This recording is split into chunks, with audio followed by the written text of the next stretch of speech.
Et si fait des erreurs était simplement la preuve que nous avançons?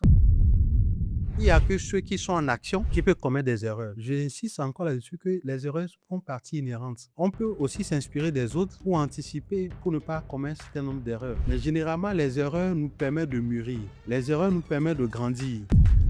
Quand on est en situation, c'est toujours différent que lorsque on nous donne des conseils. Et quand on est en situation, la fréquence d'apprentissage est très très rapide que lorsqu'on est assis spectateur pensant qu'on est en train d'apprendre.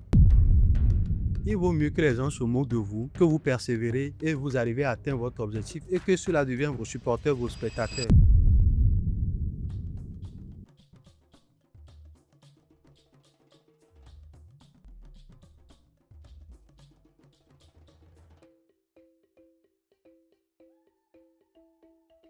Et si fait des erreurs était simplement la preuve que nous avançons? Bonjour coach, Bonjour Gloria, j'espère que vous allez bien. tout va bien? Et chez toi, je pense que tu vas bien aussi. Merci de te demander, ça va bien aussi. Ton sourire en est une illustration. Oui, oui. Dans ce numéro, nous allons aborder un proverbe qui nous parle des erreurs dans la vie. Donc, je cite, c'est celui qui a l'habitude d'aller chercher de l'eau au marigot qui casse la gourde. Un proverbe que je n'aimerais pas que les parents africains puissent écouter parce que si on t'envoyait au marigot que tu cassais la gourde, c'est qu'il ne faudrait pas rentrer normalement. Et parfois même les parents disent, si tu perds quelque chose, Ne si tu reviens perds, pas à la maison.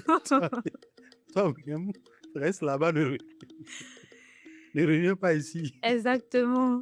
C'est comme si faire des erreurs, c'était la fin, la fin du monde ou c'était des choses qu'il ne fallait pas faire. Donc, on évitait à coup sûr de faire des erreurs ou si on en commettait, on mentait ou on mettait la faute sur une autre personne.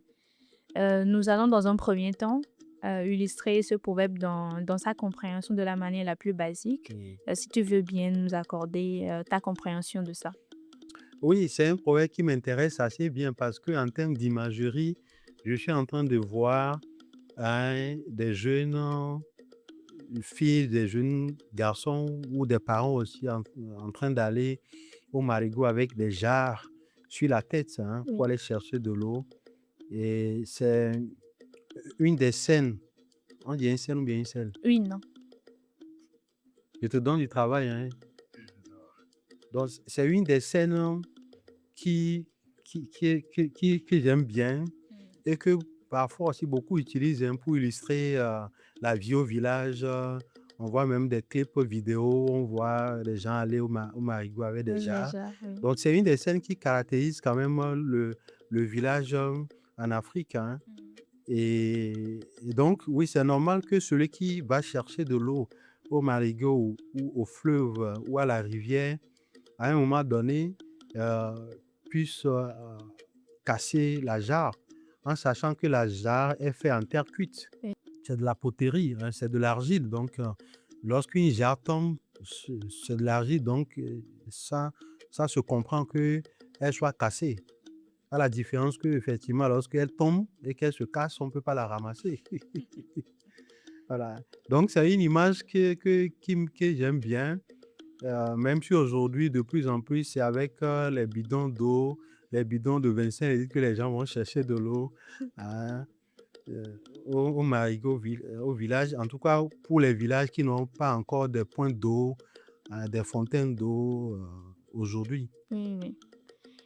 Et si nous voulons aller plus loin pour Mm. faire le parallèle de ce proverbe-là avec avec les questions de leadership, de développement personnel, qu'est-ce que tu peux nous dire? Alors, en faisant le parallèle, et si on essaie même de séquencer, de disséquer ce proverbe, on voit un homme ou une femme qui va au marigot. Et ici, ça peut être toi, ça peut être moi, comme ceux qui nous suivent. Oui.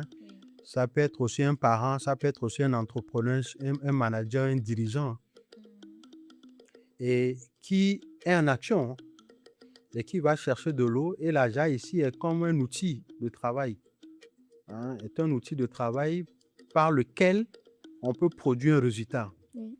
Donc, celui qui va au marigot avec la jarre étant un outil, le résultat qu'il va produire, c'est quoi? C'est de ramener de l'eau au village ou à la famille. Et l'eau est une ressource que la famille va utiliser, tantôt pour faire la cuisine, tantôt pour se laver, tantôt pour faire la vaisselle et aussi pour irriguer les champs, hein. Oui. Donc, la jarre est un outil de travail qui va générer ou qui va produire une richesse ou bien qui va amener une valeur. Donc, l'entrepreneur qui lance son entreprise, qui lance un produit, un service, va utiliser l'entreprise comme un outil et à la fin, va créer de la richesse. Donc, le parent aussi qui éduque son enfant est comme une sorte d'argile, hein, dans ses mains. Et suite à l'éducation, le but du jeu, c'est que l'enfant puisse devenir un homme, une femme bien construit, bien bâti, qui réussira sa vie personnelle comme sa vie professionnelle. Et, et maintenant, on dit, c'est celui qui va chercher de l'eau avec une jarre qui peut la casser.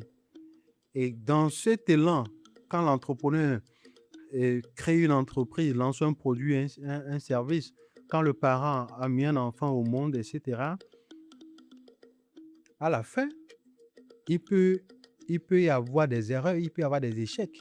Donc, une entreprise que je lance peut ne pas produire le résultat escompté. Ou un produit que je lance peut ne pas donner le fruit escompté.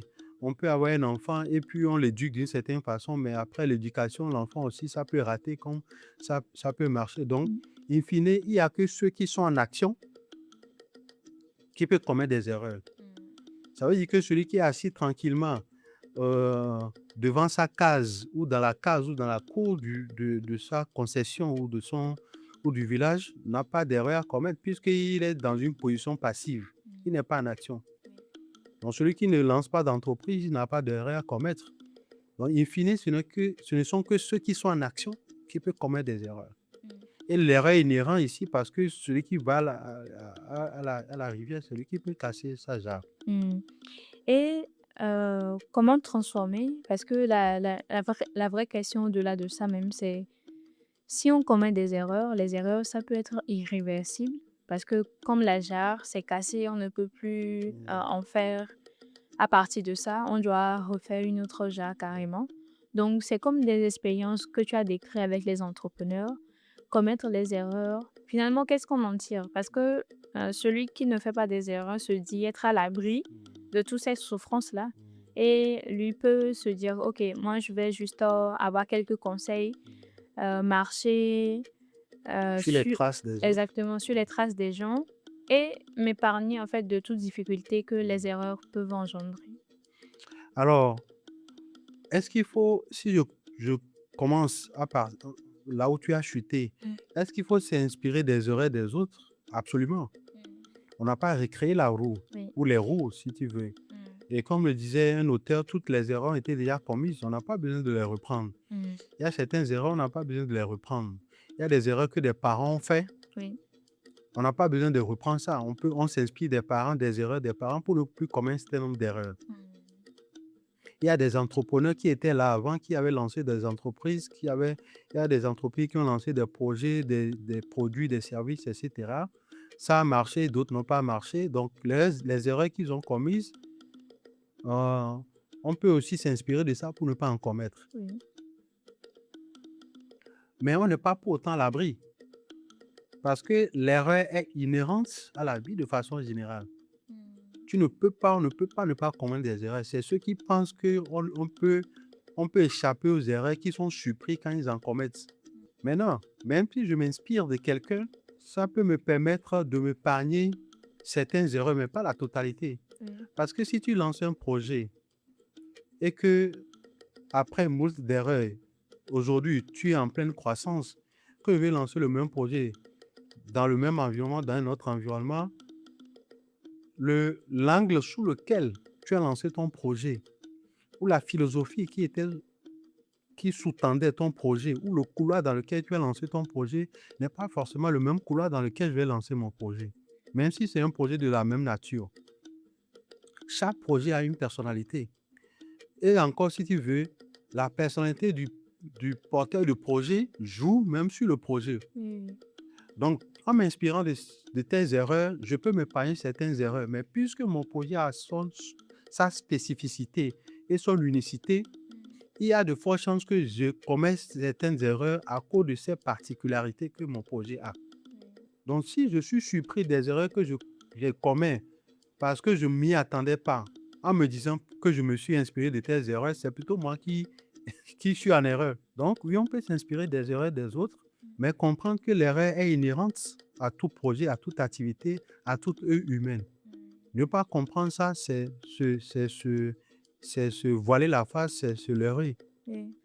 Et comment arriver à tirer des leçons des erreurs qu'on commet? Parce qu'il y a des erreurs, pour un entrepreneur, par exemple, qui a perdu un gros investissement, ce serait très difficile pour lui, peut-être, de se relever à nouveau et de vouloir réinvestir, ou bien de continuer même son entreprise. Des erreurs peuvent survenir et la personne peut décider de fermer son entreprise carrément.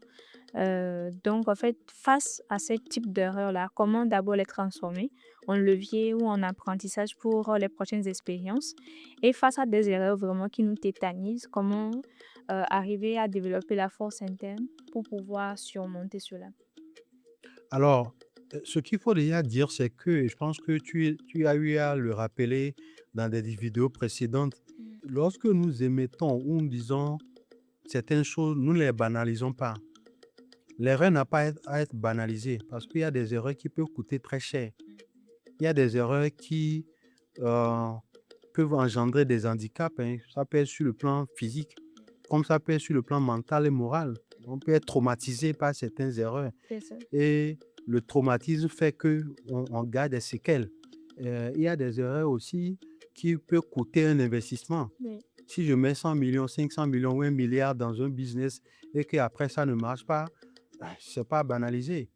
Qui plus est, il y a de fortes chances que cet investissement-là, que j'ai eu à passer de l'argent de gauche à droite ou même à prêter de l'argent, à emprunter plutôt de l'argent auprès des institutions financières qui vont demander à ce que je les rembourse. Ce n'est pas C'est ça. parce que j'ai eu une banqueroute qu'ils vont dire, bon, on te laisse le crédit. Non, non, non, il va falloir rembourser ça.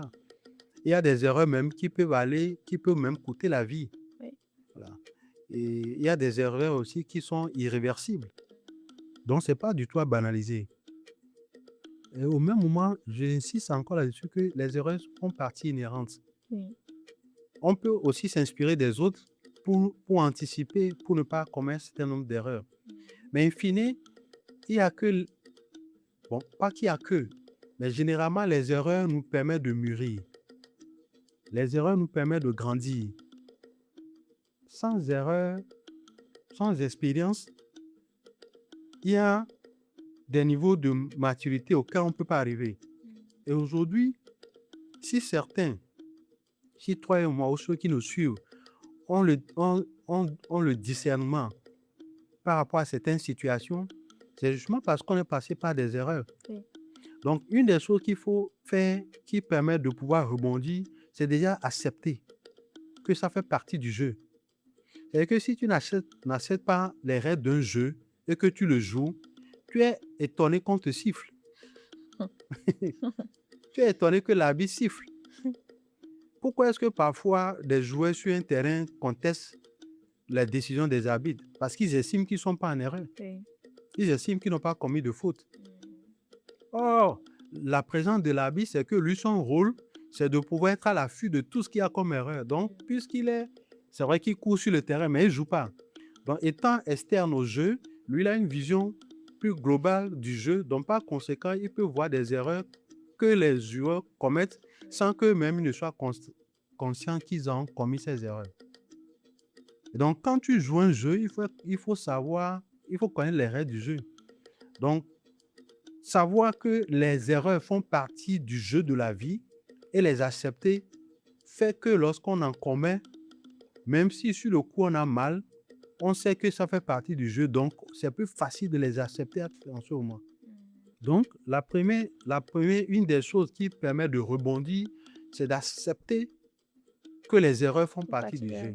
Ok. Non seulement les accepter, mais après se poser pour dire quelle leçon cette erreur est en train de m'enseigner. Si j'ai perdu un investissement, peut-être que Je n'ai pas pris toutes les dispositions légales, juridiques qu'il fallait au début. C'est pour ça que peut-être un partenaire ou un associé a joué au plus malin que moi et puis a mis la main sur le truc. Ou c'est parce que un contrat n'a pas été bien ficelé. C'est pour cela que le fournisseur à qui j'ai commandé, lui, il a joué sur certaines lacunes du contrat pour pouvoir m'escroquer. Et quand je suis dans une relation, j'y croyais à telle enseigne que les signaux que la relation m'envoyait ou ce que les gens me disaient, je ne faisais pas attention à ça. C'est pour ça que j'ai été l'objet de trahison. Donc, quand je commets l'erreur, quand l'erreur survient, un, comprendre que l'erreur fait partie du jeu. Deux, l'accepter. Trois, se demander quelle leçon cette erreur est en train de m'apprendre pour que la prochaine fois, je ne l'en commette plus. Parce que si je commets la même erreur de la même manière, je deviens Nyata. Le premier Gao n'est pas Gao, c'est le deuxième Gao qui est Nyata.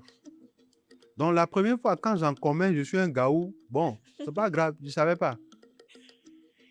Mais si ça revient de façon répétitive, ça veut dire que je n'ai pas tiré les erreurs de ça. Donc, si chaque fois, c'est-à-dire que si une personne se retrouve dans 2, 3, 4, 5 relations différentes sur un laps de temps très court, cette personne aura tendance à dire « Ah, les hommes que je rencontre là, vraiment, les hommes, ça vaut rien. » Ou la femme, ou l'homme dira « Les femmes là, d'aujourd'hui, ça vaut rien. » Mais qui est la personne qui s'est retrouvée dans les 5 relations? La constance dans les 5 relations, c'est qui? C'est moi. Oui. Donc, pourquoi est-ce que je me suis retrouvé dans 5 relations différentes et que les 5 relations n'ont pas marché? Au lieu que je me mette à accuser les 5 personnes, alors que c'est moi qui me suis retrouvé dans 5 différentes relations, il faut que je commence peut-être par regarder à moi pour dire qu'est-ce qui fait que chaque fois que je me retrouve dans une relation, elle finit par se solder par une séparation. Donc, troisième chose, quelle leçon cette erreur-là m'apprend pour que je puisse mûrir, pour que je puisse grandir? Ok. Nous avons parlé des erreurs que l'on commet quand on est en action et c'est en fait avec les expériences, ces erreurs-là nous apprennent des leçons qu'on en tire. Et ce qui est intéressant, c'est de ne pas répéter plusieurs erreurs dans les mêmes situations. Il faut toujours se questionner. Je ne sais pas si tu as encore une autre illustration par rapport à Oui, ça. et moi je dirais que soit aux parents, aux entrepreneurs, aux dirigeants, il faut laisser une marge d'erreur aux gens. Ça peut paraître bizarre de dire quelque chose comme ça, mais entre un conseil, une expérience, l'expérience est la meilleure manière d'apprendre. Oui. C'est les parents, peut-être que c'est nous aujourd'hui qui contrôlons les enfants. La génération précédente ou l'avant-dernière génération, ils savaient que l'erreur ou les expériences éduquent plus les enfants. C'est pour ça que les parents d'avant disaient toujours, lorsqu'un enfant s'amuse avec le feu, laisse-le. Quand il va se brûler, il saura désormais que le feu n'est pas un élément avec lequel on s'amuse. Et ça ne veut pas dire qu'il ne faut pas encadrer les enfants. Oui. Ça ne veut pas dire que c'est sans limite. Parce que le même parent qui laisse l'enfant jouer avec le feu, en sachant que l'expérience apprend est le meilleur des maîtres, il sait qu'au même moment, l'enfant a besoin d'encadrement. Donc, quand l'enfant va jouer au bord du fleuve, ou du marigot, ou au bord du puits, là, il le reprend. Oui. Il le punit, il le tire de là, il le punit à telle enseigne que l'enfant puisse assimiler la punition à l'eau. Parce qu'il sait que si l'enfant se noie ou est emporté par le feu, c'est une conséquence irréversible. C'est ça. Donc, au même moment, l'erreur permet aux gens d'apprendre. Mais au même moment, il faut les encadrer. C'est pour ça qu'il dit et aux parents, et aux entrepreneurs, aux dirigeants, de laisser une masse d'erreurs aux gens. Ça ne veut pas dire que lorsque quelqu'un intègre une entreprise, la personne est libre de faire toutes les erreurs qu'il faut, de casser tout, et de mal parler au client, d'aller prendre l'argent. Non, non, ce n'est pas ça. Il y a un encadrement, certes. C'est pour cela que les parents, lorsque l'enfant se retrouve au bord de l'eau, ils s'empressent pour le prendre, mais on laisse une marge d'erreur à l'enfant, au collaborateur, pour qu'il puisse faire des expériences et apprendre certaines choses par lui-même. Parce que l'expérience est le meilleur des maîtres. Et raison pour laquelle le même enfant, quand il s'amuse auprès du foyer, auprès du feu, le parent ne lui dit rien. Parce qu'il sait que dès qu'il va se brûler, il va apprendre la leçon et ça de façon définitive. Donc, l'erreur fait partie intégrante du jeu. Il faut l'accepter, il faut l'intégrer. Et c'est elle qui nous permet de mieux comprendre un certain nombre de choses dans la vie. C'est elle qui nous permet, ce sont elles les erreurs qui nous permettent de grandir, de mûrir. Parce que si nous devons rester dans l'état naïf qui est le nôtre quand on est enfant jusqu'à maintenant, imagine les actions qu'on poserait. Imagine les actions qu'on poserait. Donc, ce ne sont que les expériences et les erreurs qui nous amènent à grandir, à être des gens un peu plus sages. Pas encore totalement sages, mais un peu plus sages que nous sommes devenus aujourd'hui. Donc, refuser les erreurs, c'est de refuser de grandir, de mûrir. Il n'y a que ceux qui sont en action qui mûrissent. Maintenant, celui qui est assis et ne veut pas commettre des erreurs, pensant qu'il est en train de s'épargner les douleurs, les difficultés ou les peines qu'une erreur peut générer, en réalité, il se trompe. Parce que même si tu es caché là, l'erreur là va venir te trouver où tu es. Aujourd'hui, on ne peut pas se cacher. Il y a des gens, ils se cachent, ils pensent que où ils sont là, ils sont à l'abri des choses, mais ça va venir te trouver là-bas. Donc, il vaut mieux être en mouvement, en action, en commettre et apprendre le plus rapidement qu'un spectateur en pensant qu'on est plus malin que les autres. Parce que le jour va arriver où tu vas être obligé de te trouver en situation. Et tu penses que tu as l'expérience parce que tu as lu, tu as entendu, tu as appris. Il y a une différence entre quand on dit à quelqu'un, lorsque quelqu'un, on te piétine ou on te gifle là, pour lui pardonner. Quand tu es assis puis tu entends ça là, c'est pas la même chose que quand tu reçois une belle et bonne gifle et tu entends dans tes oreilles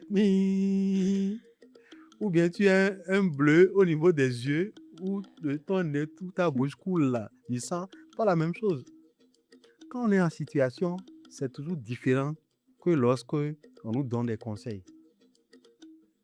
Et quand on est en situation, la fréquence d'apprentissage est très très rapide que lorsqu'on est assis spectateur pensant qu'on est en train d'apprendre. Celui qui est en situation, qui commet des erreurs, apprend 2 fois plus vite. Et naturellement, ça suppose qu'il tire les leçons de ses erreurs, de l'expérience. Mais une chose est sûre, celui qui est en situation apprend plus vite que celui qui est en truc là. Regarde dans la pratique. Toi et moi qui allons s'asseoir dans les salles de classe pour apprendre la mécanique sur papier,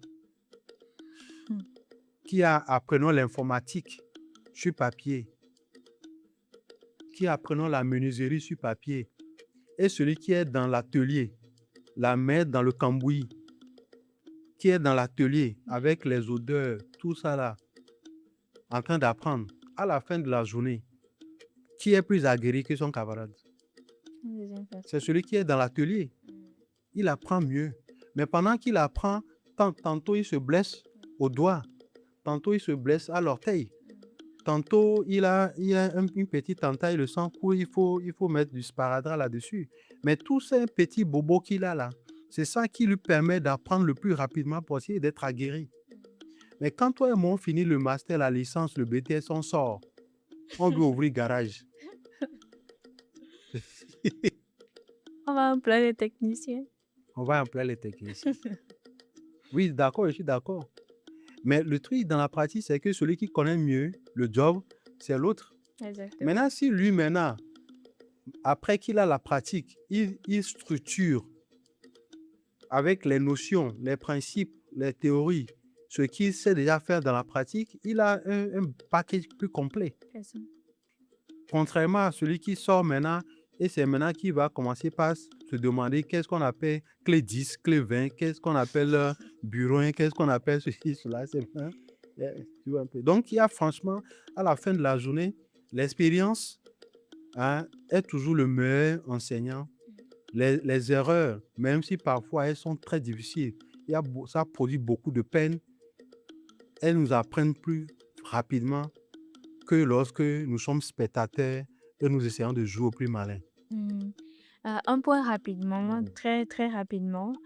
Souvent, je pense que c'est aussi la fragilité que Mhm. les erreurs, heu, Peut provoquer ou peuvent engendrer, pro oui. exactement et aussi la honte. Parce Mhm. que c'est comme si tu as échoué quelque Mhm. part Mhm. et tout le monde te voit, Mhm. tu dois Comme un passer échec.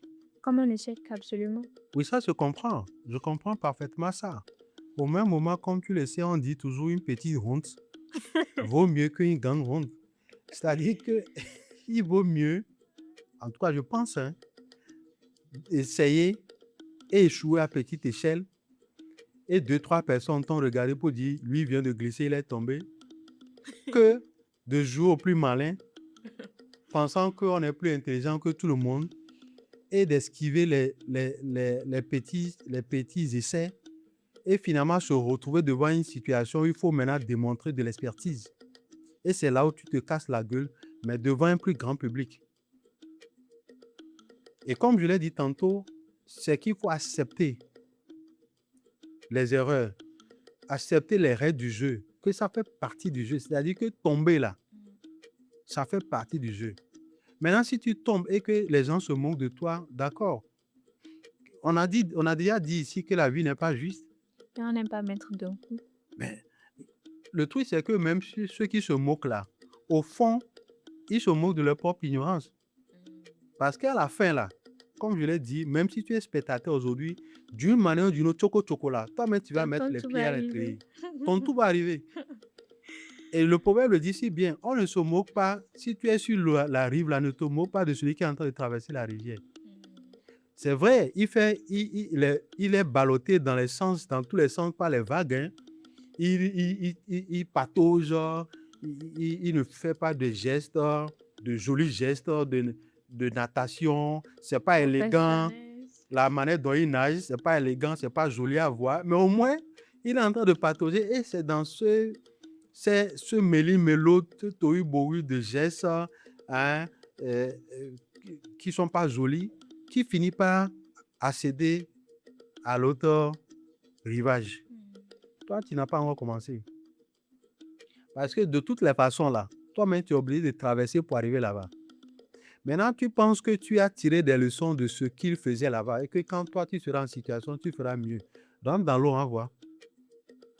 C'est pour ça qu'on va voir beaucoup de personnes qui sont de très bons conseillers, mais n'ont pas d'actifs parce que ils ne veulent pas se tromper. On n'a pas besoin de dépenser beaucoup d'énergie pour conseiller. Si je veux te conseiller, il n'y a pas besoin de dépenser beaucoup d'énergie. Hein. C'est-à-dire que je sais ce qui est juste, ce qui est correct. C'est ça. Les meilleurs joueurs sont où? Dans les gradins, dans les tribunes, mais sur le terrain. C'est tout dans les tribunes Oui, ils oui. sont les meilleurs joueurs. Donc, on ne se moque pas de quelqu'un qui se noie alors qu'on n'a même pas encore mis les pieds dans la rivière. Donc, in fine, oui, les gens peuvent se moquer de nous et puis les gens se moquent. Hein. Oh, très bien. Ça, tu peux empêcher ça. Même si tu es dans ta voiture vide fumée, tu passes, on va se moquer de toi. Tu es sur ta moto en train de passer, on va se moquer de toi. Tu es même dans ton jet privé, il ne te voit pas, hein, mais il est là que l'argent où. Donc, partout où on passe, on ne peut que se moquer de nous. Maintenant, la question à laquelle je dois me répondre personnellement, ce que je fais là, pourquoi est-ce que je le fais?